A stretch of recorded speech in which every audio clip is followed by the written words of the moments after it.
I apologize for the long period without news. I received an unexpected visit, and because of it, I was bedridden for quite some time. I'm grateful that my boss saw everything happen. Saw what he thought was happening, and assured me that I would receive financial assistance while I recover. Did you know that if you don't have most of your documents, the hospital bombards you with questions? It's pretty obvious, isn't it? It's a shame I didn't think of that when I was being taken there. I could have jumped out of the car and avoided the headache. Jokes aside, the last few weeks have brought me answers.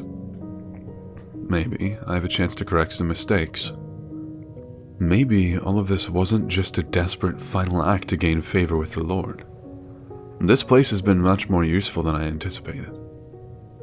Today's post is important because I finally have the chance to talk about the most precious information one can have when condemned to the abyss.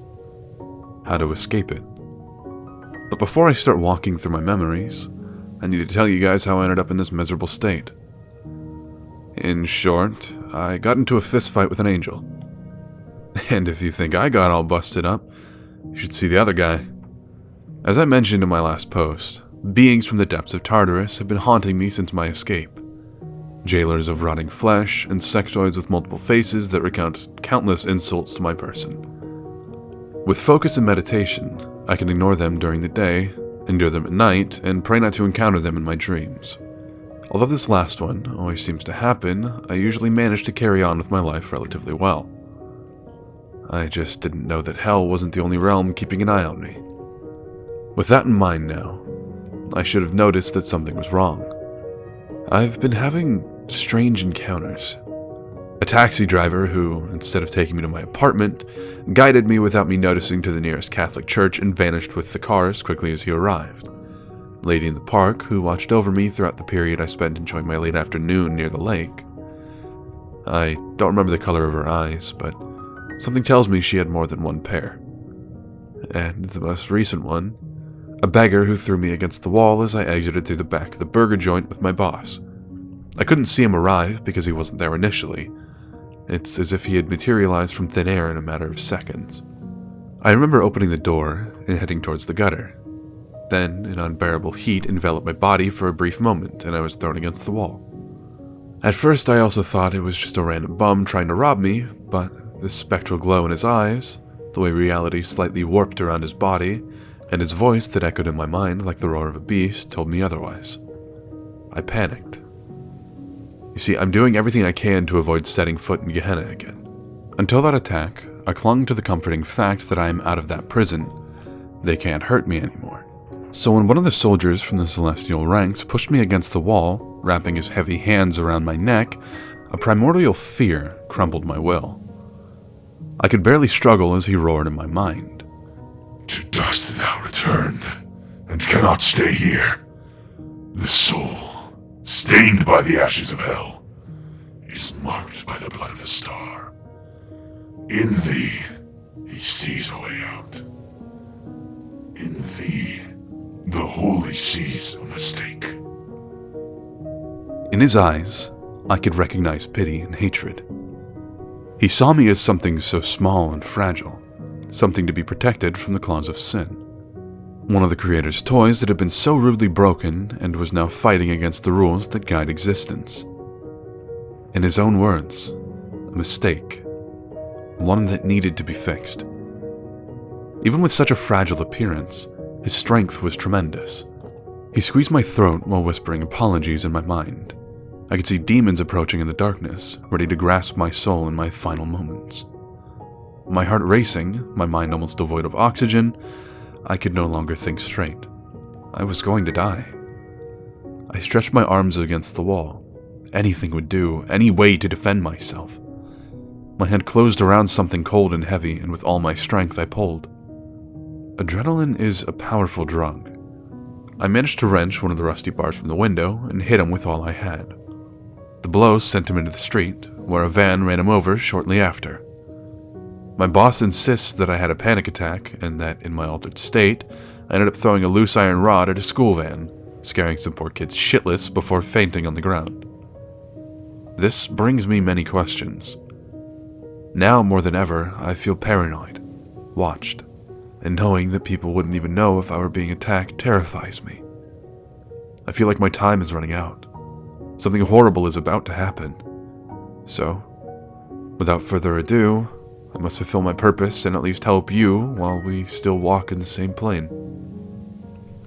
Hell is a place of torture and punishment. The reward our sins earn us in the afterlife, but it is also a prison. It's not just for the sinners who wander the circles in search of a light that has long rejected them, but also for the original evil. The serpent that hisses hatred long before humanity even dreamed of existing.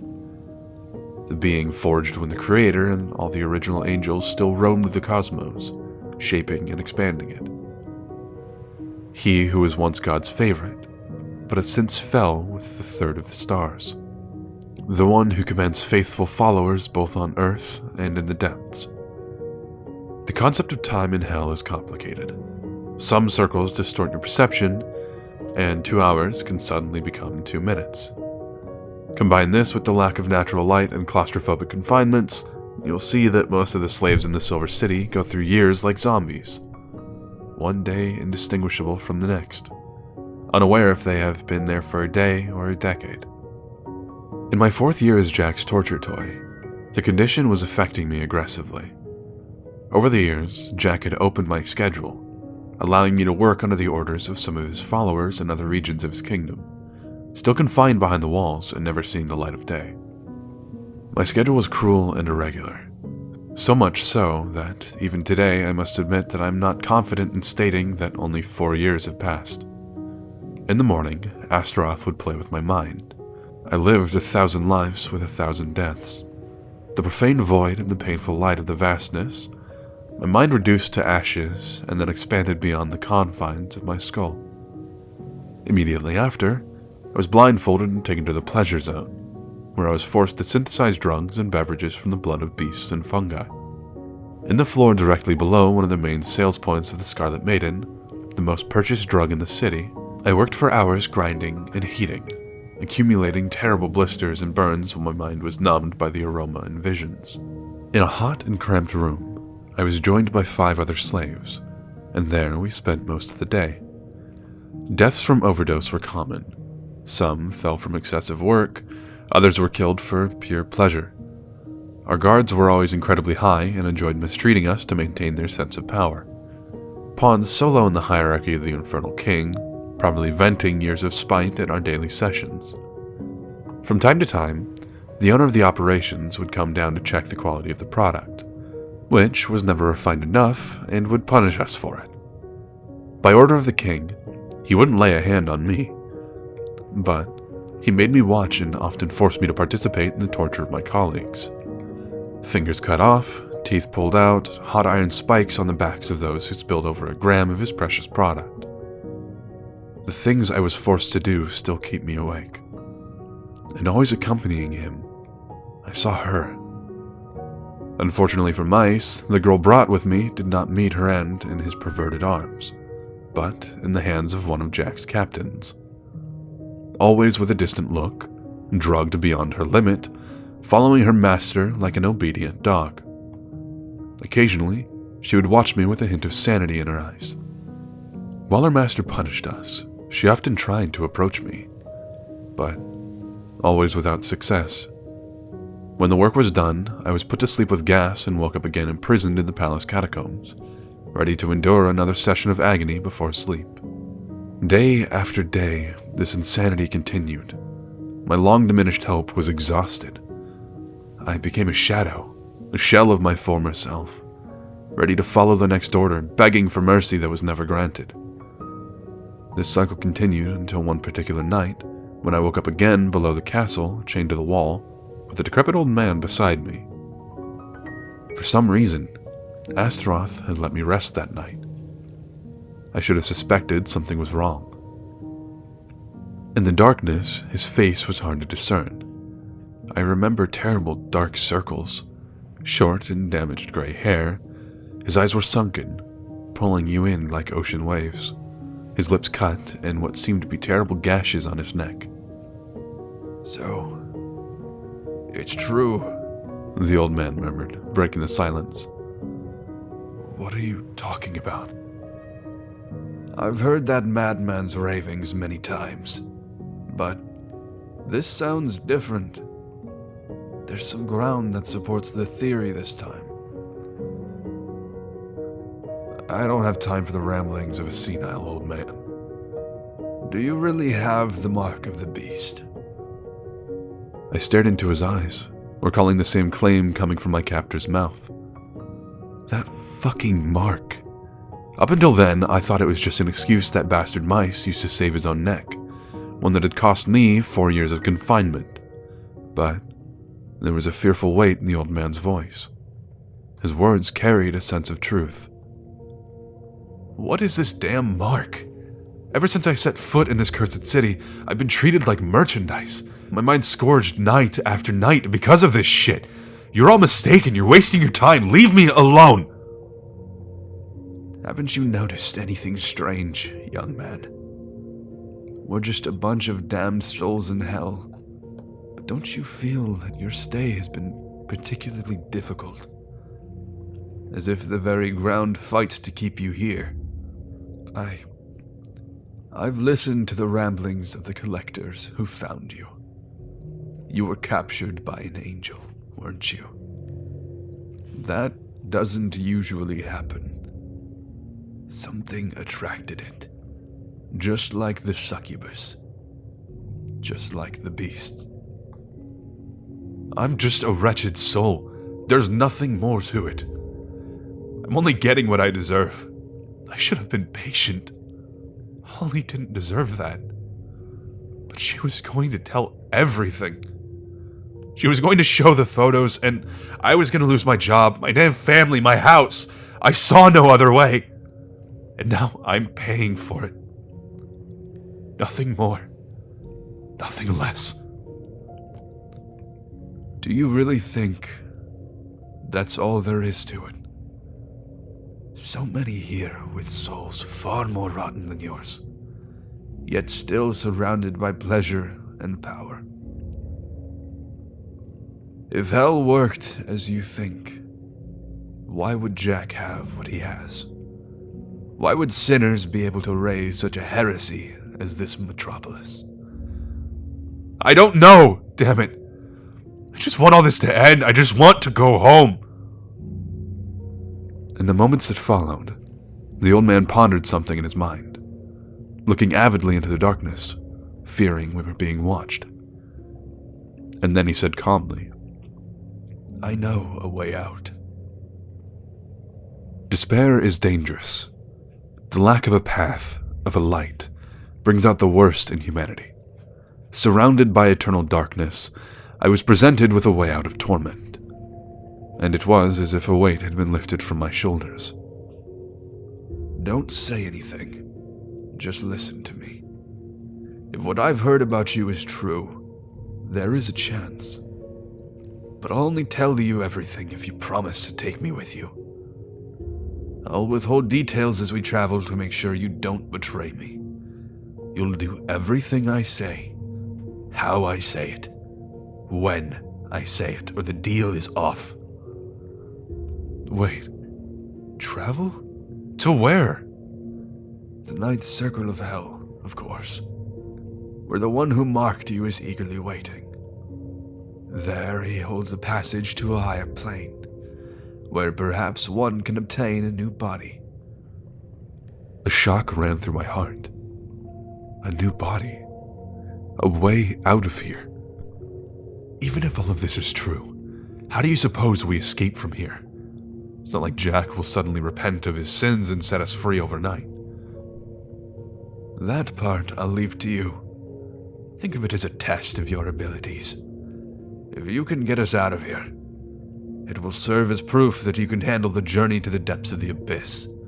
If we get caught, I'll know I was wrong about you.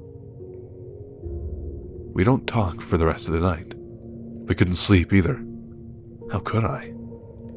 My mind was restless with the possibility of salvation, an escape route from all the pain, a new chance at life. I just needed to get us out of there. But how? Trapped in the catacombs, without even the grace of seeing the city, I had no idea what things were like on the surface. I couldn't formulate a plan. At least, not alone. Patiently, I waited, the days passing by, torturous and merciless. But in that moment, I had gained a frightening resilience. With something to cling to, hope had flourished again. I thought not even the corrupted shadows of the city would shake me anymore. Damn, was I wrong. Finally, the day I'd been waiting for arrived. You see, with so many slaves falling from excessive work and cruelty, an exchange would happen from time to time, and some familiar faces would appear when I was lucky. On that day, when the blindfold was removed, I had to hold back from showing my happiness. In the laboratory with me was John, tied to a wooden table in the corner grinding fungi with a leather mask, and in the middle, cracking open beast skulls with a giant hammer, was the gigantic man who had been captured with me. A long day followed, the smell of sweat, blood, and drugs intensifying with each passing hour. My eyes were keenly watching the movement of the guards, restless and anxious. It was almost a daily ritual, the moment they secretly entered the stockroom to evaluate the quality of the product. Precious few minutes when we were left alone. As always, the guards grew tired of the trembling and tapping feet and retreated to the stockroom, threatening us with the loss of our eyes if we told anyone. As soon as the door closed, I got up and went directly to John. As naturally as I could, I put on the leather mask and pretended to help him with the fungi while whispering by his side. I don't have time to explain, but I might be able to get us out of here, and I need your help to do it. His calloused hands stopped working, dropping the equipment on the table. What? Nate, is this true? Don't turn to me. Keep working. Slowly, he returned to mash the fungi and sorting them into small bags. He was trembling, making mistakes. Hope in hell can easily shake anyone. What do you need? Information. You work outside too, don't you? Selling everything to the addicts who come from the lower cities. But I don't know if I trust my life to anything that comes out of their mouths. That's something already. I need to know everything. Even if it doesn't seem important, please tell me. Maybe we can... The heavy hand landed on my shoulder. That behemoth of a person was standing right behind me. He had heard everything. Even with the constant cacophony of the equipment, the incessant blabbering from the upper store, and the lower tone of our voices, he had listened. He knew we were trying to escape. I want in. What? A cripple? A pile of sticks? There's no way in hell you two are escaping this city without my help. If you want to do this, I'm coming along. If not, the guards will have a nice little surprise when they come back. I could hear footsteps approaching. His expression made his intentions clear. I had no other choice at the moment but to include him in the team. Damn it. Fine. Information, as much as you can get. When we meet here in the lab, we'll share everything we've discovered. Once we have a plan, we start taking action. The door opened and the soldiers entered, still with their masks down and their noses full of powder, seeing each of us quietly in our respective places. In the following weeks, with the extra help, I was able to learn a lot about the flow of drugs and weapons in the city. The Greek god of a man is named Yudi, and when he's not in the lab, he spends his days carrying metal plates to the lower city until his feet bleed. With him, we discovered that about twice a month, the collectors go out in droves through the gates towards Lust in search of fresh meat, taking with them an absurd amount of metal to supply the numerous outposts scattered throughout the circle. John had discovered that a significant portion of the merchants in the pleasure zone use this expedition to transport a large part of their stock to the higher circles right under Jack's nose. On the night before the group's departure, the master's most valued slaves are chosen to carry box after box to a certain warehouse in the lower city. There, the collectors take their share of the deal and hide the goods in their cars before the day begins. The collectors' parts are properly marked, and the rest is supposedly not opened. In the darkness of the dungeon, my mind began to formulate a plan. If we could find a way to stay in the lab until the end of the shift, we might be able to infiltrate the merchandise and escape the Silver City through the front gate. There were still many problems. The merchandise was moved at night, precisely when we were taken to our respective dormitories. Our absence would surely be noticed.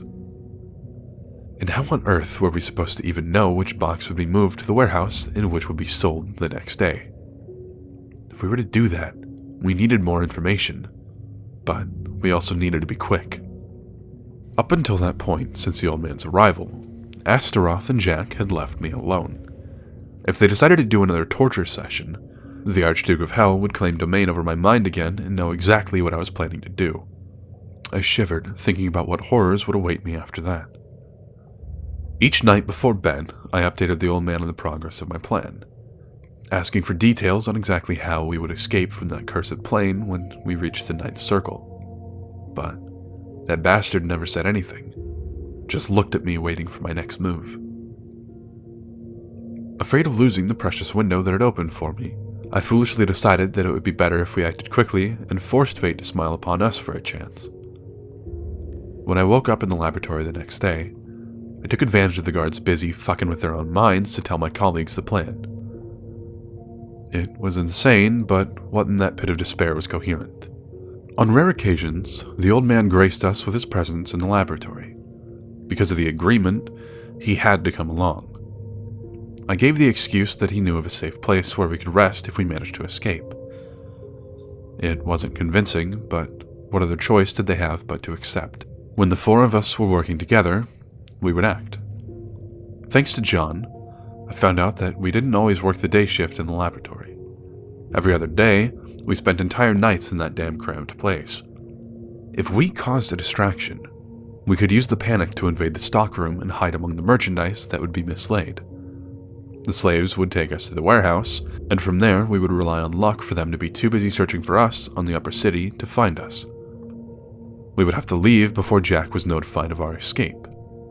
With Astaroth by his side, there was no place in the city where we could hide. Luckily, nobody wants to be the one to bring the bad news to the Psycho. With the plan set, we began to act, having no idea the self-appointed King of Hell was already well aware of our actions. The day I escaped from the Silver City was also the day I officially gave up my humanity while in hell. Hatred, anger, they consume the heart of everyone, from the purest to the most honorable. Not that I am anywhere close to being either of those things. Even to this day, I still feel dirty, undeserving to be here now. And I know it all too well, but still, I do not regret the things I did to survive. The plan had started well. With all of us together in the laboratory, feeling anxious with every passing second, my stomach churning, my hands trembling, I didn't know how to act normally anymore. Didn't want to raise suspicions, so I hyper-focused on my work, waiting for the end of the shift. Cutting muscles from beasts, roasting ground fungus powder with a meat-like texture, slowly being numbed by the sweet aroma that always hung in the laboratory. The sound of footsteps upstairs had considerably reduced, one of the signs that the shop was about to close. I looked at Yudi and nodded. You know, the strange fungus that grows on the walls of the city has some interesting characteristics. They call it dead man's fiber. To the touch, it's like touching wrinkled skin. When ground and heated, a strange reaction causes it to become slimy and acidic.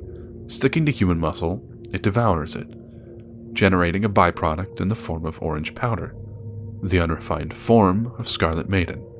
In this state, the drug is highly unstable, and upon contact with water, it rapidly increases its temperature, which can give you horrible burns. Or, if there's a sufficient amount, an explosion. Throughout the day, little by little, we gathered 5 small bags filled with the byproduct, hiding them beneath the many empty bags scattered in the corner. When I nodded, Yudi slowly rose and headed to the pile. The soldiers had once again left to get high, so he quickly planted the powder bags around the boiler, attracting curious glances from the poor souls accompanying us on that shift. I hoisted John onto my back, the old man following closely behind, and we positioned ourselves at the edge of the stairs. As soon as Yudi saw that we were ready, He lifted the water jug we received at the beginning of each day and threw it towards the boiler. Then, chaos. An explosion caused the floor directly above the boiler to collapse. Powder and chemical gases making it nearly impossible to see more than a foot ahead. Screams and cries of pain ensued. One of the slaves who accompanied us was caught in the blast. An iron pipe from the boiler had pierced his neck, pinning him to the wall. The last customers of the shop above were caught in the flames that rose like a mushroom through the hole that opened in the floor. Soldiers hurried down the stairs to control the fire. Not seeing us pressed against the wall, we quietly went up as soon as everyone descended to control the damage. John guided us to the stockroom. We had little time left until the merchandise was moved to be saved from the flames. I could already hear murmurs from outside.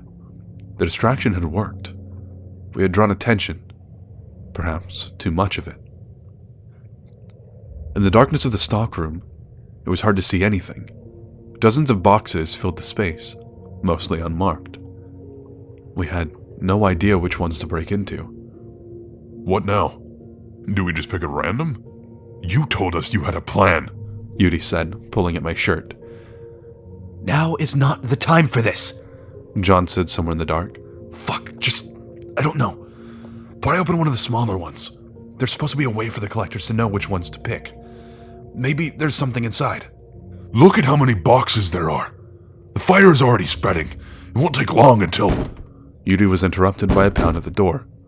Open this fucking door already. I want my powder safe and sound. Do you hear me? Useless bitch, hurry up! What little time we had was about to be over. I could faintly see scared eyes looking at me for answers in the darkness.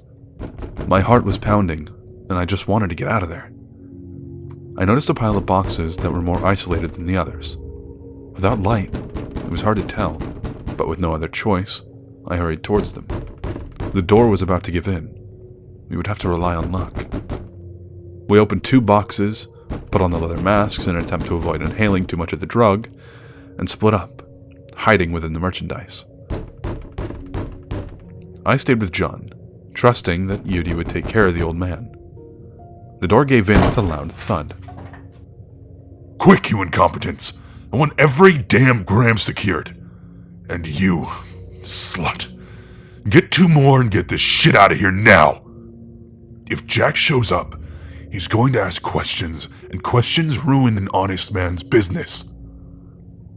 The screams and footsteps, the smell of the drug making me dizzy, the smoke from the fire engulfing the shop. We were hurriedly moved to the elevator, and as I felt us descending, a wave of relief filled my heart. Through the small cracks in the wood, I could distinguish the lower city slowly growing larger. The plan was working as intended. I remember John smiling.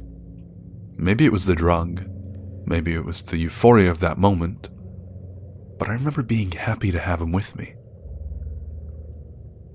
I miss him. We were led to the warehouse, where they left the boxes and abandoned us in the darkness. I could hardly believe how well the plan was going. Looking back now, I realize I was a fool. The collectors never checked the boxes. They just loaded them onto the cars. Before I could connect the dots, we were passing through the silver gates. Looking through the crack, I had once again the full view of the sin-ridden skeleton. And even as I moved away from it, I felt in my heart that I had already been touched by the city, and it tends to always reclaim what belongs to it. The truck that was carrying us headed towards the spire until the crown of the first circle was nothing more than a small dot on the horizon. And then it stopped. Why now? We haven't reached the spire yet. Why stop now? John whispered nervously in front of me. Before I could respond, a chilling shiver ran down my spine upon hearing Mice's voice. Well, I think a little show has gone on long enough, hasn't it? The lid of our box opened, and I could hear the pumping sound of a shotgun. Above, Mice and 2 companions grinned maliciously at us. Well, what do we have here? Jack's new favorite little toy and his buddy. Care to tell me what you're doing in my shit? Please, Mice, you can have the drugs. Just let us go, I pleaded. Mice laughed. laughed so hard that his fucked up lungs gave him a coughing fit. After composing himself, he ordered us to be taken out of the box. Yudi and the old man were already kneeling in the sand with their hands on their heads. Oh, fucking amazing. Hold on, let me get this straight. You really thought your dumbass idea would work out so well? Holy shit, buddy, you're really stupid. Listen here, I'll tell you a little secret. Mice approached my face, pressing the shotgun barrel against my chin. You would never have even found your little buddies again if Jack hadn't ordered it. What are you talking about? Oh, come on. Use your fucking head. Everything's so convenient, so perfect. Your whole plan worked because Jack wanted it to. Your encounter with the old man, the information that reached your colleagues, the timings lining up, the guards leaving, all observed, all permitted. My face contorted in horror. Once again, I was nothing but a pawn, a toy of that maniac. Astaroth would always watch us, the king always controlling every miserable inch of his kingdom. Why? Why would he let us get this far? Something in your ultimate fate pleases him. If he can't extract any information from you, he'll just let you guide him to what he wants, won't he? But then, why stop us now? Mice chuckled. Ding, ding, ding. That is the question of the moment. Congratulations, idiot. Some neurons up there still worked as it should. You see, I never cared about that mangy mutt. Jack is just a little baby who luckily gained a lot of power. If you're so afraid of what your mark represents like this, it means that you pose a danger to his empire. Through you, I'll have a chance to take the throne that has always belonged to me. Mice was interrupted by a sound. Yudi laughing as he watched, kneeling. With a smile, Mice approached, knelt in front of Yudi, carefully dusted the drug powder from his shoulders, and asked, And what's so funny about that to you? It's nothing.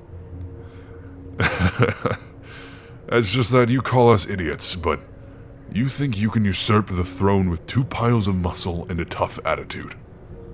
You're even dumber than you seem to be. The smell of gunpowder invaded my mind before I could process what had happened. I remember touching my head. Something was stuck in my hair. I lowered my hand and saw myself holding a loose tooth. I heard a howl of fear, but why fear? My ears were ringing. I couldn't think straight.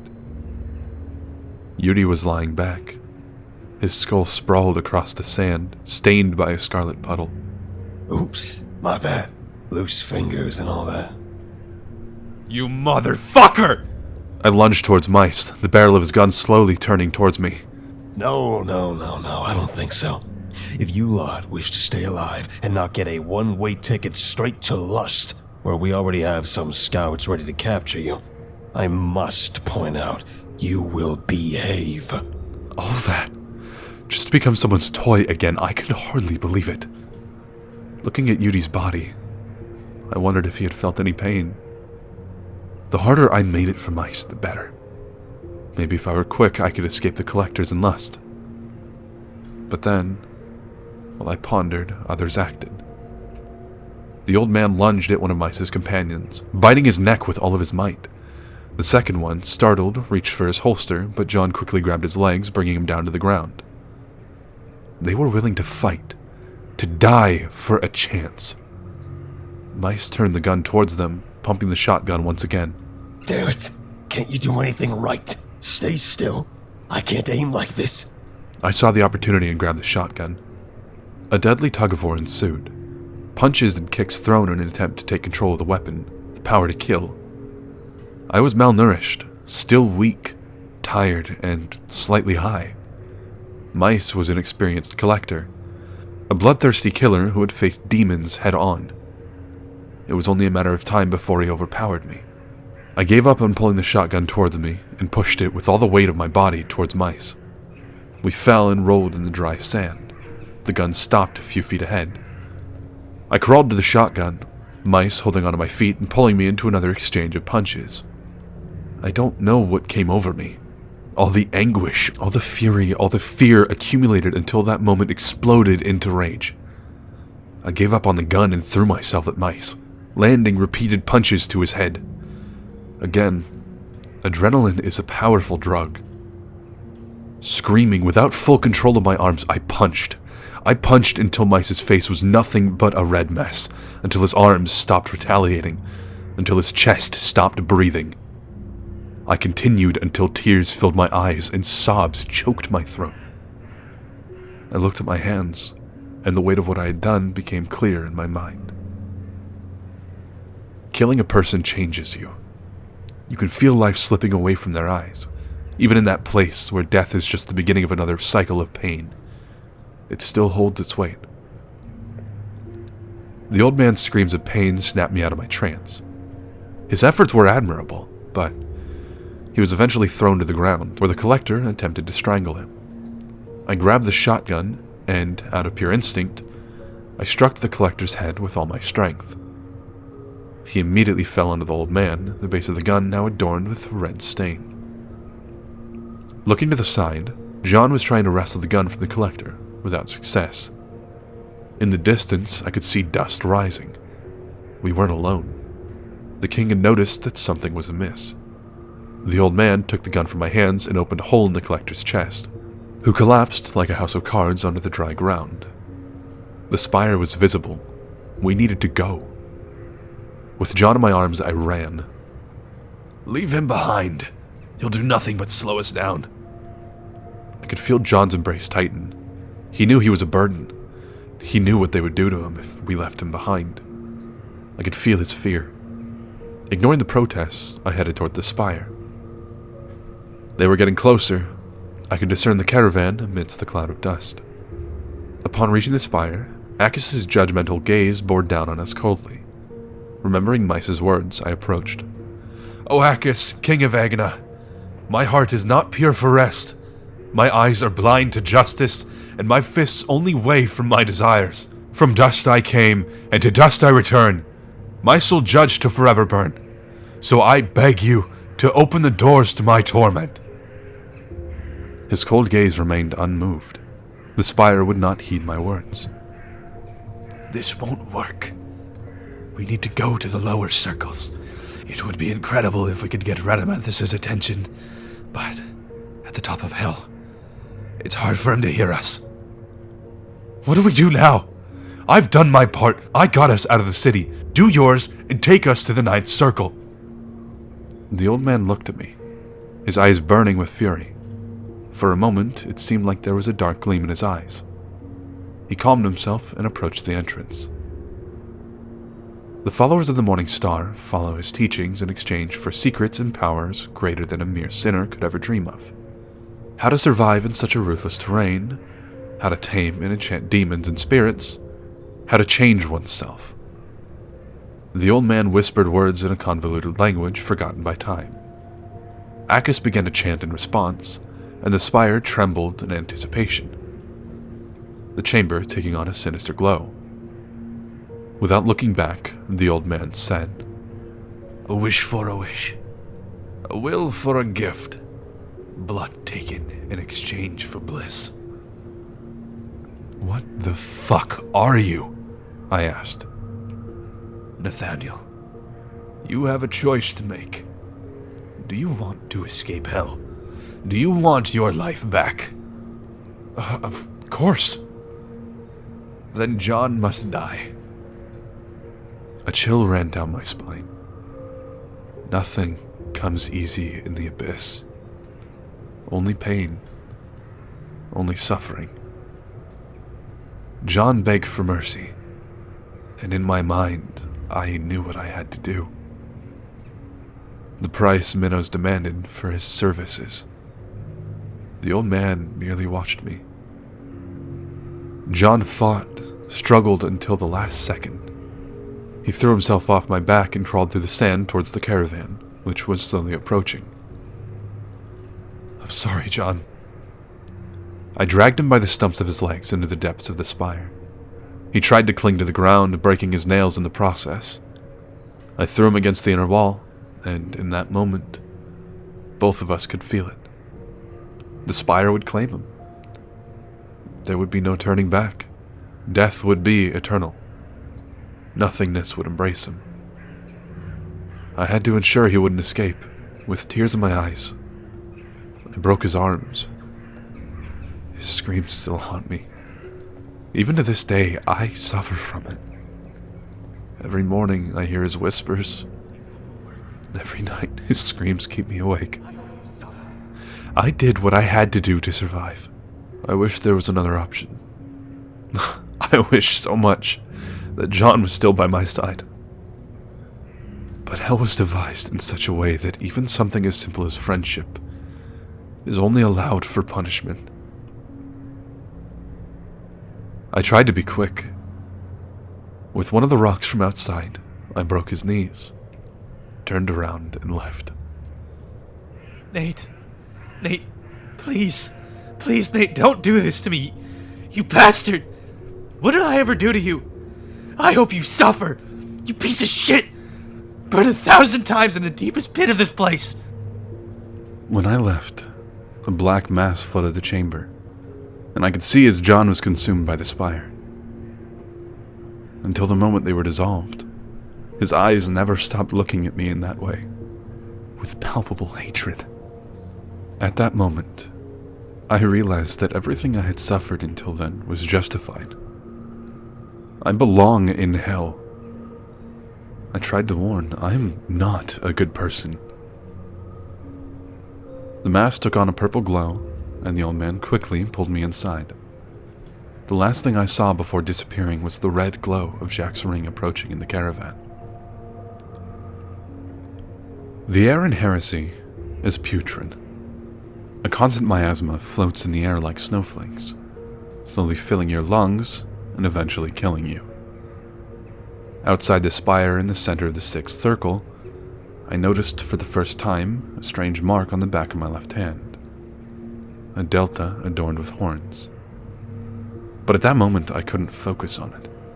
All I could do was cry, huddled near the spire, wondering if it was all really worth it. Let's go. He doesn't like to wait.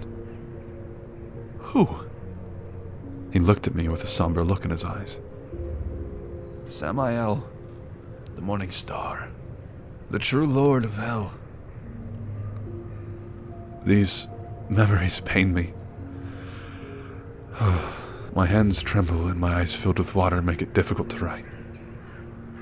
I also still haven't fully recovered from the beating I took from that angelic being, so for today, we'll stop here. Hell is an eternal prison, where everything and everyone are made and placed in such a way that at any moment they can be used against you. Only pain will bring you a semblance of security. Only agony will bring you power. In this insane realm of traits, I should have realized that even the way out would exact a terrible price. I don't have much time.